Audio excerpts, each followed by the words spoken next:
Buen día, estimados apreciados estudiantes, representantes y comunidad en general. Vamos a ver el siguiente tema a continuación. Tipos y aplicaciones de la mecánica de fluidos en reposo y movimiento. Este es el tema que vamos a estudiar a continuación. Vamos a ver qué sucede, por qué hablamos de la mecánica de fluido, cuáles son las aplicaciones que debe tener esta mecánica en las dos características, cuando esté en reposo y cuando esté en movimiento. Ok, vamos a leer nuestro respectivo enunciado. Dice lo siguiente. En una erupción volcánica se arrojan a la superficie gases, fluidos pirodácticos y el magma que al salir recibe el nombre de lava volcánica. Esta última puede clasificarse según su composición y contenido de silicio, SiO2, y según crece dicho contenido en, ok, primero, lava basálticas, menor contenido de silicio, mayor temperatura y baja viscosidad, lo que la hace más fluida y les permite recorrer distancias más grandes antes de solidificarse.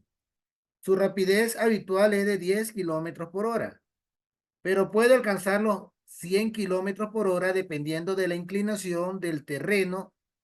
Las más conocidas son coladas de bloques, paueao a almohadillas. Esa es la primera, lava basálticas. También tenemos las lavas riolíticas que poseen mayor contenido de silicio y minerales félsicos, feldspatos y silicio, lo que las hace más claras y menos densas que las balsáticas. Estas son muy viscosas, por lo que su velocidad de flujo es hasta 10 veces menor que las coladas básicas. Ahora, por último, tenemos las lavas andesíticas. Son de composición intermedia respecto a las anteriores, por lo que poseen formas mixtas. Ok, este es un tema muy interesante porque nos damos cuenta que dependiendo de la composición de las lavas, van a tener una proyección, van a tener una trayectoria, un recorrido mayor o menor. ¿Ok? Seleccione la respuesta correcta. La pregunta es la siguiente. ¿Qué hace un fluido sea más rápido? Tenemos una, dos, tres, cuatro opciones o alternativas. La cantidad de sólidos, menor viscosidad, mayor viscosidad o menor temperatura. A ver, ¿cuál es la respuesta correcta? Excelente. Menor viscosidad. Es la respuesta correcta. A menor viscosidad hace que el fluido sea más rápido. Mientras tenga mayor viscosidad, se pone más lento. Recuerden que a menor viscosidad quiere decir que el desplace va a ser mayor. Esa es la respuesta correcta con respecto a ese inciso. Ahora, tenemos otra pregunta. Me dicen, ¿qué características posee un fluido? Tenemos A, viscosidad; C, densidad; E, temperatura; B, velocidad; y D, presión. ¿Cuáles serían las respuestas correctas? La primera es viscosidad. Esa es una característica que caracteriza a los fluidos. A mayor viscosidad o a menor viscosidad sucede algo. La segunda es la densidad. Es otra característica que poseen los fluidos. Y por último, también tienen la presión. ¿Por qué? Porque recuerden que nosotros trabajamos los fluidos en distintas áreas de trabajo. Por ejemplo, tenemos el uso los gatos hidráulicos, las prensas hidráulicas. También lo podemos utilizar en la parte de la hidrología, en la parte de las represas, pero poco a poco vamos a ir viendo en cuáles son las áreas específicas las cuales nosotros utilizamos la parte de los fluidos. Comparando la lava con el agua, escribe mayor o menor, según corresponda. Ok, tenemos dos alternativas. Me dicen agua y lava. El agua es menor viscosa que la lava. Independientemente de cuál sea su viscosidad, siempre va a ser el agua menor. Densidad. De igual forma, el agua va a tener menor densidad que la lava. En temperatura, obviamente, la temperatura del agua va a ser menor. La lava, por consiguiente, solamente al salir ya tiene una temperatura bastante grande. Y la rapidez del agua va a ser mayor que la de la lava. ¿Por qué? Porque contiene menor viscosidad. Así de sencillo. Ahora, existen ciertas propiedades de los fluidos que permiten que cada uno de ellos fluya a diferente velocidad. ¿Cuáles son? Ya nosotros las hemos nombrado. Entonces, sabemos muy bien que dentro de las características que existen, tenemos la viscosidad, a mayor viscosidad, menor velocidad. De igual forma pasa con la densidad, con el volumen, pero acá con el volumen es distinto, a mayor volumen, mayor velocidad. Y con la presión también. Cuando genera mayor presión, existe una mayor velocidad. Y por último, la capilaridad. Estas son las características que diferencian la velocidad en los fluidos. Ahora observemos acá. Propiedades físicas de los fluidos. ¿Cuáles son las propiedades? Así como esa característica que acabamos de decir, en cada una de ellas existen ciertas propiedades que se deben cumplir, comenzando primero con la viscosidad. En la fricción u oposición que ofrecen los fluidos, cuando sus partículas son puestas en movimiento. Observen, tenemos acá una imagen donde nos damos cuenta que es bastante viscosa, por lo tanto dura bastante para caer el fluido, ¿verdad que sí? La segunda característica o propiedad dice, es una consistencia espesa y pegajosa de un fluido. Y por último, tenemos un ejemplo, dice, el alquitrán es sumamente viscoso y se mueve muy lentamente en comparación con el agua o el alcohol. Acá nosotros no vamos a hacer mucho hincapié porque sabemos claramente que a mayor viscosidad, menor velocidad. Y obviamente ustedes, por ejemplo, cuando están preparando una masa para hacer pan, para hacer arepas, para hacer tortillas, para hacer lo que ustedes quieran, ustedes saben que a mayor viscosidad, mientras menos agua tenga la masa, se pone más viscosa, o sea, dura más. Llega un momento en que se pone viscosa. Lo del alquitrán es un ejemplo bastante similar a esto, porque el alquitrán es un líquido o un fluido que por tener tantas composiciones químicas es sumamente viscoso. Ahora, cuando hablamos de la densidad, corresponde a la cantidad de masa que está contenida en el volumen de un cuerpo. Los fluidos presentan mayor o menor densidad de acuerdo con la cantidad de partículas que se encuentren en el volumen. Ok, acá, por eso es que acá hacemos el ejemplo en la balanza, observen la balanza y nos damos cuenta cuál tiene mayor peso a mayor densidad, por eso que dice, corresponde a la cantidad de masa que está contenida en el volumen. Entonces, al tener mayor cantidad de masa, obviamente va a tener una densidad mayor. Así de sencillo.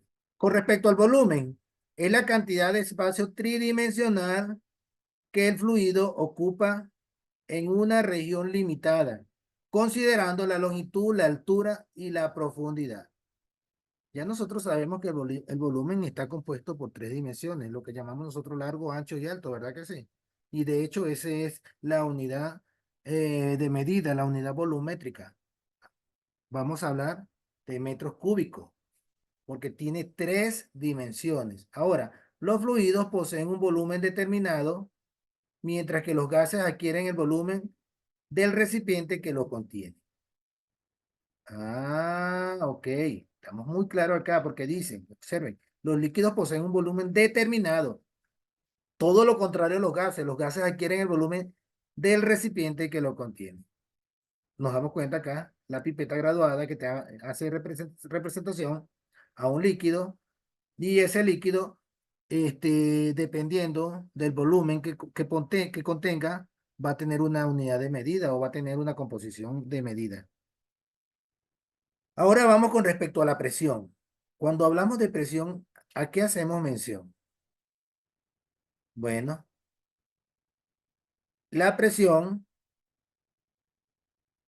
de un fluido es la fuerza que su masa ejerce sobre un cuerpo contenido dentro de este. Por ejemplo, cuando una roca es lanzada al fondo del lecho marino, esta adquiere una presión sumamente mayor a la presión en la superficie terrestre. Observemos acá. Aquí tenemos supuestamente, esto que tenemos acá es un manómetro. Este manómetro que está acá, su trabajo es medir la cantidad de presión que está contenida en un recipiente o en un cilindro o en una caja o en un neumático. Llámelo como usted quiera llamarlo, siempre y cuando tenga eh, un fluido dentro, se va a medir la presión incluso. La presión la vamos a utilizar tanto para medir la fuerza de la masa que ejerce sobre un cuerpo, como también los gases que están dentro de un cuerpo también. Y cuando hacemos el ejemplo del lanzamiento de la roca en el lecho marino, hace, hace, hace mención a lo que es el tamaño de la roca va a ser proporcional. Por ejemplo, lo que dice acá. Una presión sumamente mayor a la presión en la superficie terrestre. ¿Por qué? Porque sabemos que en la masa tiene un cuerpo. Por ejemplo, en el agua, ustedes cuando van al río, al mar, a la playa, agarran una piedra y la lanzan y ella va a ir haciendo escalas sin entrar de lleno al agua. ¿Por qué? Porque va a ser una presión. Es la presión de la masa de la roca en contra de la presión de la masa del cuerpo de agua. Ok. Ahora vamos con lo que es la capilaridad. Es la fuerza de cohesión intermuscular o intermolecular que los fluidos poseen y le permiten subir por un tubo capilar en contra de la gravedad.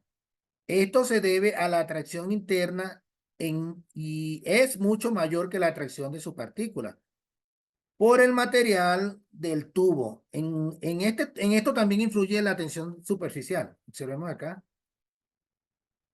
Dependiendo de la presión que se ejerza, va a subir, va a ir subiendo, va a ir subiendo, va a ir subiendo. Y es lo que llamamos nosotros una presión de la capilaridad, dependiendo de cuánto sea el diámetro del conductor, en este caso del tubo. A menor diámetro, mayor capilaridad. A mayor diámetro, menor capilaridad. Observen los tamaños. Este es más ancho y solamente al introducir el líquido, él va a quedar allí. Pero, por ejemplo, en el más delgado, al introducir el líquido, él va a ir subiendo, va a ir subiendo, va a ir subiendo hasta llegar a un estado inerte, que es lo que genera su fuerza. ¿Por qué genera su fuerza? Porque dependiendo de la conducción del tubo, va a generar una presión. Muy bien. Esto es con respecto a lo que son las propiedades de los fluidos. Ahora observemos cuáles son los tipos de fluidos que existen. Los fluidos que se pueden clasificar de la siguiente manera según su composición interna y su utilidad en las actividades cotidianas son los siguientes. Ok, acá tenemos los fluidos como tal. Partiendo de acá, se nos presenta el primero que es en función al estado de la materia. ¿Y cuáles son esos? Bueno, tenemos a dos situaciones. Cuando estamos trabajando en función a gases y cuando trabajamos en función al líquido. Recuerden que el agua tiene un estado de evaporación, que se transforma la materia, se transforma de estado líquido a gaseoso. Entonces, por eso es que hablamos según el estado de la materia. Ahora vamos en función a lo que es la viscosidad y esfuerzo cortante. También existen dos, la newtoniana y la no newtoniana. ¿Por qué? Porque nosotros vamos a trabajar en función a lo que es la fuerza. Recuerden que la fuerza es igual a la masa por la aceleración. En este caso que hablamos de fluido, tenemos que tener en consideración que la fuerza va, los fluidos generan una fuerza y esa fuerza es contable o se puede contabilizar dependiendo también. Recuerden que el agua como tal se utiliza para generar una fuerza mecánica y esa fuerza mecánica se utiliza para generar, en los casos de las hidroeléctricas, electricidad. Velocidad del flujo. Acá está. Existen los laminares y los turbulentos. Son dos situaciones que diferencian la parte de los fluidos. ¿Cuáles son los laminares? Cuando estamos trabajando en fusión a partes completamente inertes. Por ejemplo, una piscina no tiene flujo o una velocidad de flujo contable. O como por ejemplo en el mar, la marea. La marea tiene unas ondas y eso es turbulento. En las piscinas son laminares. Y por último tenemos el cambio de densidad con respecto al tiempo. Cuando es comprensible y cuando es incomprensible. Pero esto va a ser dependiendo a la situación en la cual se nos presente el estado del fluido. ¿Por qué? Porque nosotros queremos calcular qué fuerza se genera en la hidroeléctrica durante un determinado tiempo y lo podemos calcular. Eso es comprensible. Porque tenemos ya establecido la fuerza que generan las turbinas, cuánto electricidad en determinado tiempo.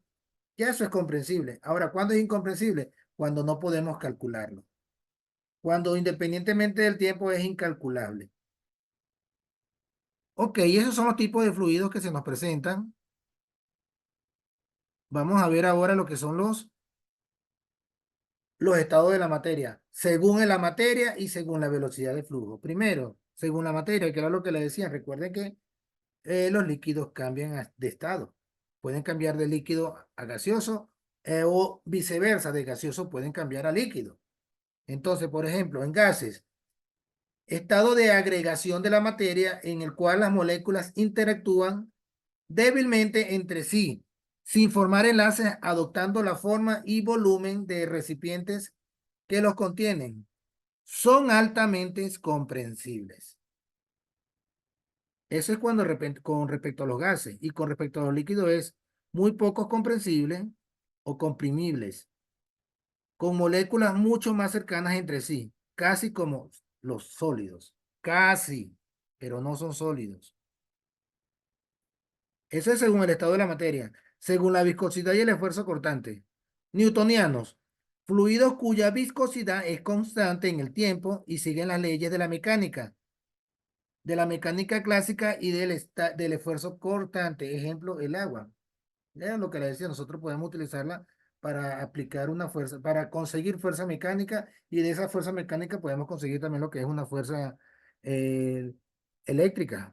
Se utiliza mucho para el caso del estudio de las hidroeléctricas. La no newtoniana es un tipo intermedio entre sólido y líquido que depende de la temperatura y del esfuerzo cortante, por lo que no tendrá una viscosidad cortante en el tiempo, sino que dependerá de las fuerzas que actúan sobre él.